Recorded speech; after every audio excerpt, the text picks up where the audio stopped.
guys, ayan, mag-unboxing tayo ng ating mga nakuhang mga pamaskong handog, ayan, mula sa pamahalaan ng bayan ng Maribeles. Ito guys, ito galing ito sa governor, ayan, tingnan natin. Diba? Meron na tayong pang penny, ketchup, penny pasta. Hindi na ako bibili ng penny pasta. Tapos may sauce. Yan. And then meron dito keso. Yan ang laman guys. And then meron corned beef. And then meron isang luncheon meat. Ayan. Ang dami ng laman. Diba? Meron na tayong handa para sa Christmas. Kayo, anong mga handa nyo? Yan. Lulutuin natin yan.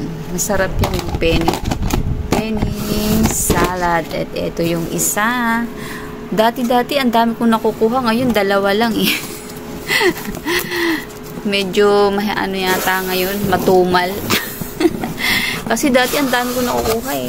Yan. Ang laman, ang nakabox.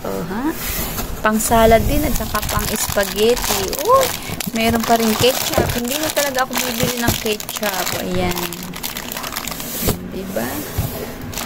Pang spaghetti din. Tapos meron pang may cheese na naman. And then meron mussel cream again. Ayan. Meron pang sausage. Diba?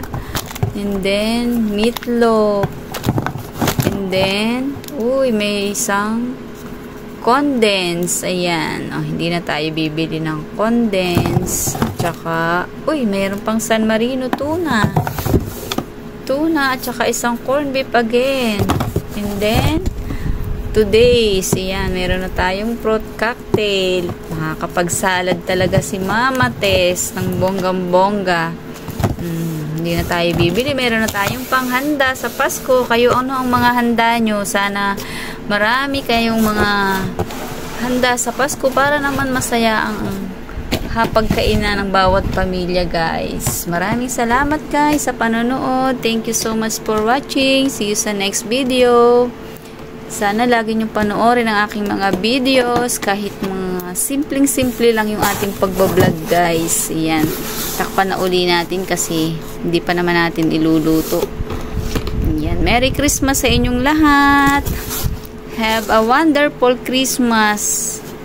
Ang bawat pamilya, guys. Thank you so much. Maraming salamat. Bye-bye. God bless everyone.